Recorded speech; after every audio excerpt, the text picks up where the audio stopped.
नमस्कार, मी प्रियांका नागने आज तुमच्यासाठी एक नवीन जॉब अपडेट घेऊन आलेली आहे। खूप मोठी भरती निघालेली आहे।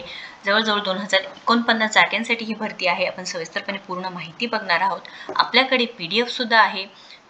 पूर्णपणे 167 पानी PDF आहे। आपण पूर्णपणे माहिती बघणार आहोत, ज्यामध्ये तुम्हाला कधीपासून फॉर्म भरण्यास सुरुवात होणार आहे, लास्ट डेट काय आहे, सर्व माहिती आहे। त्याच्यानंतर इथे सॅलरी किती असणार आहे, ही पूर्ण माहिती आपल्याला बघणार आहोत। सो इथे स्टाफ सिलेक्शन यांच्याकडून आपण बघणार आहोत जी माहिती मिळालेली आहे। स्टाफ सिलेक्शन कमिशन यांच्याकडून जी भरती आहे ते बघा 26 फेब्रुवारी म्हणजे कालच नोटिफिकेशन आलेली आहे। Notice for phase 12 2024 selection post आहे। यांची जी PDF आहे आपण पूर्णपणे माहिती बघून घेणार आहोत। सो इथे वयोमर्यादा काय असणार आहे, अर्ज पद्धती ऑनलाईनपणे भरायची आहे हे सुद्धा माहिती आहे। नवीन जे वेबसाईट आहे ज्यामध्ये तुम्हाला चेंजेस केलेले आहेत ते सुद्धा आपण बघणार आहोत। सॅलरी किती भेटणार आहे, अर्जाची फी असणार आहे का नाही, परमनंट नोकरी आहे। ज्यांना ही पूर्ण माहिती पाहिजे आहे, PDF समजून घ्यायचं असेल तर पूर्ण व्हिडिओ नक्कीच बघा। सो इथे 2049 जागांसाठी आहे बघा, इथे सांगितलेलं आहे नोटीस फॉर फेज 12 2024 सिलेक्शन पोस्टसाठी आहे। सो इथे PDF आहे, आपण पूर्णपणे बघून घेऊया। फाईल नंबर इथे सांगितलेला आहे government of India, minister of personnel public grievances, pension department of personnel and training, staff selection commission यांच्याकडून ही भरती निघालेली आहे।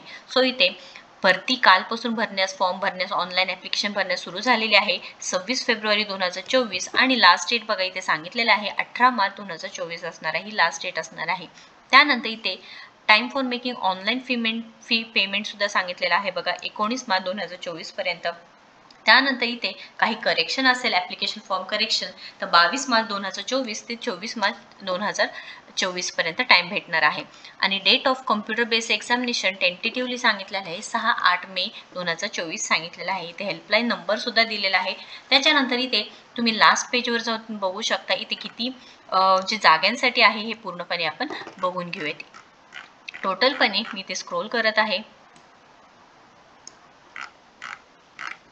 आपण इथे चेक करू शकतो की जवळजवळ टोटल 2049 जागांसाठी, ज्यामध्ये महाराष्ट्रामध्ये सुद्धा तुम्हाला इथे जॉब अपडेट आहे 2049 जागांसाठी आहे। सो आता पूर्णपणे माहिती बघून घेऊयात। त्याआधी तुम्ही जर आपल्या चॅनलवरती नवीन असाल तर नक्कीच लाईक करा, सबस्क्राईब करा आणि जास्तीत जास्त व्हिडिओजला शेअर करा, कारण आपण दररोज वेगवेगळे जॉब अपडेट्स बघत असतो। बँक रिलेटेड जॉब असू द्या किंवा इथे IT रिलेटेड जॉब्स असू द्या, वर्क फ्रॉम होम जॉब असू द्या, गव्हर्नमेंट कोणते अपडेट्स असू द्या, आपण दररोज वेगवेगळे जॉब अपडेट्स इथे देत असतो। सो नक्कीच जास्तीत जास्त शेअर करा आणि आपल्या चॅनलला सबस्क्राईब करा। सो आपल्याकडे PDF आहे 167 पेजेसचे PDF आहे, आपण पूर्णपणे माहिती बघून घेणार आहे। कंडिशन्स काय दिलेल्या आहेत, त्यानंतर एज रिलॅक्सेशन काय आहे, त्याच्यानंतर रिझर्वेशन काय आहे, फॉर SC ST ॲप्लिकेशन्स इथे सिकिंग फी कन्सेशन आहे, इथे कोणतीही फी घेतली जाणार नाही असं सांगितलेलं आहे। त्यानंतर इथे अजून माहिती सांगितलेलं आहे OBC ॲप्लिकेंट्स जे आहेत, OBCचे ॲप्लिकेंट्स आहेत त्यांच्यासाठी सांगितलेलं आहे। इथे जनरल OBC EWSला 100 रुपये फी असणार आहे, SC ST यांना कोणतीही फी नसणार आहे, म्हणजे फी कन्सेशन आहे। त्याच्यानंतर इथे फॉर इकॉनॉमिकली म्हणजे EWS वाल्यांना सांगितलेलं आहे ते पण आपण बघितले की 100 रुपये फीज असणार आहे। त्याच्यानंतर अजून कोणते इन्स्ट्रक्शन्स दिलेत बघूया। PWDला पण त्यांनाही कोणतीही फीज घेतली जाणार नाहीये। त्याच्यानंतर अजून सांगितलेलं आहे स्पेशल इन्स्ट्रक्शन्स दिलेले आहेत, तेही तुम्ही इथे बघू शकता। आता नॅशनॅलिटी इथे सिटिझन ऑफ इंडिया तुम्ही पाहिजेला आहे। त्याच्यानंतर इथे अजून माहिती दिलेली आहे एज लिमिटची, ज्यामध्ये तुम्हाला for the post for which age limit is 18 to 25 years, म्हणजे तुमचं एज लिमिट आहे 18 ते 25 वर्ष। त्यानंतर for the post for which age limit is 18 to 27, हे असं वेगवेगळे जे पोस्ट आहेत आणि वेगवेगळे जे एज क्रायटेरिया त्यानुसार दिले आहेत, म्हणजे एकूण 18 ते इथे 35 वर्ष, 30 वर्ष, 37 वर्ष, 42 वर्ष। त्यानंतर इथे कोणत्या कोणत्या पोस्टला 20 ते 25 वर्ष असे एज रिलॅक्सेशन दिलेलं आहे। त्याच्यानंतर इथे relaxation in upper age limit सांगितलेलं आहे। SC STला 5 वर्षाचं आहे, OBCला 3 वर्ष, PWBD 10 वर्ष, PWD प्लस OBC 13 वर्ष, PWBD प्लस SC ST 15 वर्ष असं इथे एज रिलॅक्सेशन भेटणार आहे। त्यानंतर special instructions for ex serviceman माहिती दिलेली आहे। त्याच्यानंतर इथे अजून माहिती सांगितलेलं आहे की process of certificate and formats of certificate, त्यामध्ये तुम्हाला इथे माहिती दिलेली आहे candidate who wish to consider against reserved vacancies or, मग तुमच्यासाठी इथे पूर्ण SC ST OBC त्यांचं जे काही क्लेम असणार आहे तुम्हाला, there claim for SC ST OBC EWS PWD not to be entertain and there कॅन्डिडेटचे विल बी कॅन्सल्ड असं सांगितलेलं आहे। टाइम ऑफ डॉक्युमेंट व्हेरिफिकेशनला तुम्हाला पूर्ण व्हेरिफिकेशन करून घ्यावं लागणार आहे आणि डॉक्युमेंटसुद्धा लागणार आहे। त्यानंतर इथे सांगितलेलं आहे provision of compensatory time and assistance of scribe. त्याच्यानंतर इथे अजून एक्झाम रिलेटेड सुद्धा तुम्हाला इथे माहिती सांगितलेलं आहे, ते सुद्धा आपण बघून घेऊया. मी PDF स्क्रोल करत आहे. त्याच्या आधी आपण बघूया हाऊ टू अप्लाय. तर ॲप्लिकेशन करण्यासाठी तुम्हाला इथे कॅन्डिडेट पोर्टल आहे, ज्यामध्ये तुम्हाला पहिल्यांदा वन टाईम रजिस्ट्रेशन करायचं आहे. नवीन जी वेबसाईट आहे, तुम्ही इथे ओल्ड वेबसाईटवरती सुद्धा बघू शकणार आहात. मी इथे नवीन वेबसाईटवरती आहे, चेंजेस झालेले आहे, तिथे लॉग इन किंवा रजिस्टर करू शकता. वन टाईम रजिस्ट्रेशनसाठी personal details, candidate name, identification आणि कॉन्टॅक्ट इथे तुम्हाला भरावं लागणार आहे. पासवर्ड क्रिएशन करावं लागणार आहे. ॲडिशनल डिटेल्स भरावं लागणार आहे आणि ते डिक्लेरेशन करावं लागणार आहे. ही पूर्ण माहिती आहे, ज्यामध्ये तुम्हाला आधार कार्डची माहिती भरायची आहे, व्हेरीफाय आधार कार्ड करायचं आहे, आयडेंटिफिकेशन कार्ड ID कार्ड कोणतं आहे ते भरायचं आहे. ही पूर्ण माहिती भरायचं आहे. ही पूर्ण माहिती भरल्यानंतर तुम्हाला पासवर्ड क्रिएट होणार आहे. त्यानंतर ॲडिशनल डिटेल्समध्ये कॅन्डिडेट्स नॅशनॅलिटी आणि ॲड्रेस विचारलं जाणार आहे, तुमचं एज्युकेशन विचारलं जाणार आहे. त्यानंतर डिक्लेरेशन होणार आहे. हे तुम्हाला जी फॉर्म भरण्याची पद्धत आहे ॲप्लिकेशन करण्यासाठी. त्यानंतर ॲप्लिकेशन फी जसं सांगितले की 100 रुपये फीस असणार आहे. त्याच्यानंतर इथे एक्झामच्या रिलेटेडसुद्धा तुम्हाला माहिती भेटणार आहे. त्यानंतर सेंटर्स ऑफ एक्झामिनेशन सांगितलेलं आहे. इथे वेगवेगळे जागा आहेत, त्यानुसार इथे एक्झामिनेशनचं सांगितलेलं आहे. त्यामध्ये आपल्या महाराष्ट्रामध्ये सुद्धा आपण बघणार आहोत की कोणते कोणते सेंटर्स आहेत.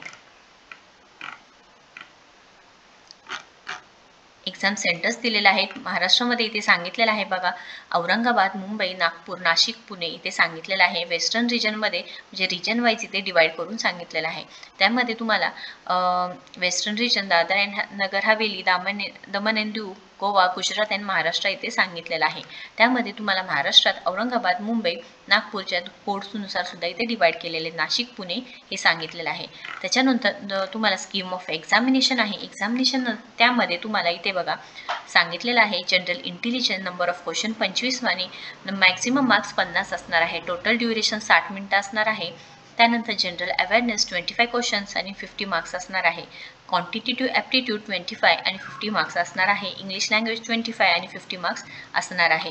त्यामध्ये तुम्हाला मार्क्स स्कोर्ड बाय कॅन्डिडेट्स आणि ते निगेटिव्ह मार्क्ससुद्धा सांगितलेलं आहे. 0.50 म्हणजे हाफ मार्क तुमचं 0.50 मार्क्स हे इच रॉंग आन्सरला कट होणार आहे, हे सांगितलेलं असणार आहे.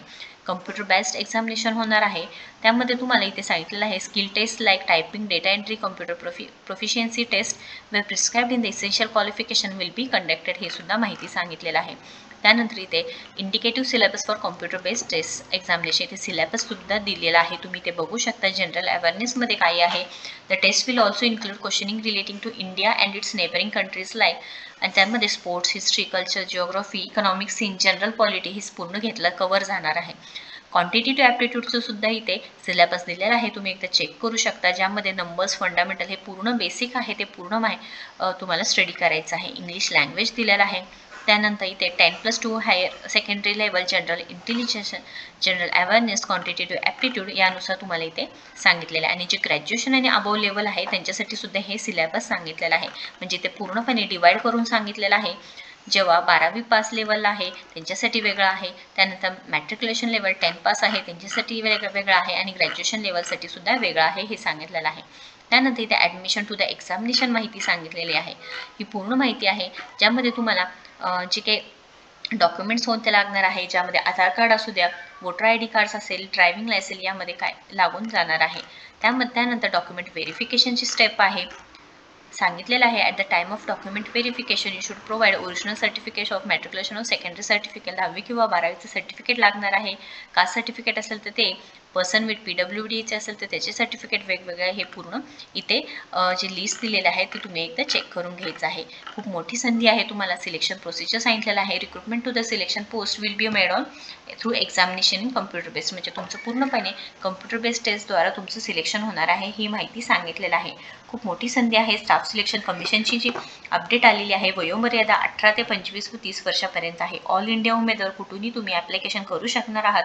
अनुभव तुम्ही फ्रेशर असेल तरी सुद्धा ॲप्लिकेशन करू शकणार. अर्जपत्रे ते ऑलरेडी भरण्यास सुरुवात झालेली आहे 26 फेब्रुवारी 2024. वेतनसुद्धा खूप चांगलं आहे. 18,000 ते 92,300 पर्यंत तुम्हाला वेतन भेटू शकतं.